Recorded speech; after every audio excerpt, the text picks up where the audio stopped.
আসসালামু আলাইকুম। তো আজকে ভিডিওটা হচ্ছে নতুন খামারি বা নতুন যারা গরুর খামার দিতে যাচ্ছেন তাদের জন্য আমার পরামর্শ বা আমার অভিজ্ঞতা থেকে আজকে বলছি।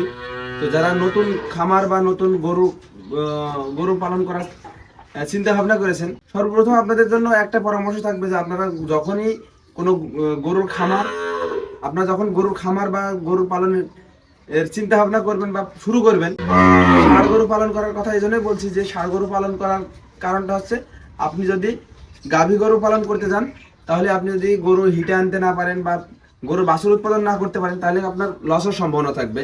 আর যদি আপনি ষাঁড় গরু পালন করেন, তাহলে এখান থেকে ফ্যাটেনিং করা সহজ, প্লাস রোগ প্রতিরোধ সম্পর্কে একটা ধারণা আসবে। যে সবসময় চেষ্টা করবেন শুরুর দিকে দেশীয় জাতের গরু দিয়ে, তাহলে হবে কি এই দেশীয় আমাদের যে দেশীয় গরুগুলো আছে এগুলো রোগ প্রতিরোধ ক্ষমতা বেশি এবং এগুলো অনেক শক্তিশালী গরু।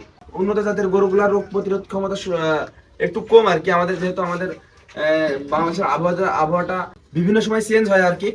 তো এই জন্য আমার পরামর্শ থাকবে আপনারা সবসময় দেশীয় জাতের ষাঁড় গরু দিয়ে আপনারা খামার শুরু করবেন, তাহলে আপনার খামারে লস হওয়ার সম্ভাবনা কম থাকবে বা লস হবেই না। কারণ আপনি যখন ফ্যাটেনিং করবেন তখন গরুর দুইটা তিনটা রোগ সম্পর্কে ধারণা রাখলে আপনার ইনশাল্লাহ লস হবে না আর কি। আর ষাঁড় গরু পালন করাটা খুব সহজ। আপনার গাভী গরুর পালন করতে গেলে আপনার খাবার কস্টিং বেশি, প্লাস সঠিক সময়ে যে আপনি যদি হিটে না আনতে পারেন, বাছুর উৎপাদন না করতে পারেন, তাহলে আপনার দুধ উৎপাদন হবে না, প্লাস আপনার খামার বেশি দিন টেকার সম্ভাবনা কম মানে টেকবে না আর কি এক কথায়। কারণ আপনি লস করে কখনো খামার পরিচালনা করা যায় না। তো যদি উদাহরণ দিই, তো আমার খামারে দেখতে পাচ্ছেন আমার 3টা ষাঁড় গরু আছে। তো এই 3টা গরুর ভিতর থেকে এটা শাহিওয়াল জাতের একটা কুরাস গরু। তো এটা আমার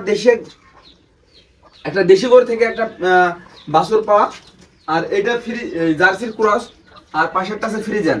এই 3টা যে গরু দেখতে পাচ্ছেন, এই 3টা গরুর ভিতর থেকে এই গরুটার রোগ প্রতিরোধ ক্ষমতা সব থেকে বেশি, এটা অনেক শক্তিশালী। আর ওই যে পাশে যে ফ্রিজিয়ানটা দেখতে পাচ্ছেন, এই ফ্রিজিয়ানটা সব থেকে নরম। মানে এর একটা কিছু হলে যদি জ্বর হয়, গরুটা খাওয়া দাওয়া বন্ধ করে দেয়, প্লাস দুই দিনের ভিতরে অনেক শুকিয়ে যায়। কিন্তু এই দুটা গরুর ক্ষেত্রে তেমনটা হয় না। তো এই জন্য আমার পরামর্শটা থাকবে আপনারা সব সময় চেষ্টা করবেন খামারের শুরুতে ষাঁড় গরু দিয়ে শুরু করতে, তাহলে আপনার অভিজ্ঞতা বাড়বে, প্লাস আপনার রোগ সম্পর্কে ধারণা থাকবে। আর এই জন্য মূলত আপনার খামারটা দীর্ঘদিন টিকবে, আপনার খামারে লস হওয়ার সম্ভাবনা কম থাকবে। তো এটা হচ্ছে আজকের পরামর্শ। যারা নতুন খামারি বা নতুন খামার করার জন্য চিন্তা ভাবনা করছেন, তো যদি ভিডিওটা ভালো লাগে, তো অবশ্যই আমার ইউটিউব চ্যানেলটা আছে, এই চ্যানেলটা এখানে অনেকেই দেখে, ওইখানে অনেক মানুষ দেখে, ফেসবুকের তুলনায় আমার ইউটিউবে দর্শক বেশি। তো যাই হোক, আজকের ভিডিওটা এখানে শেষ করছি। আসসালামু আলাইকুম।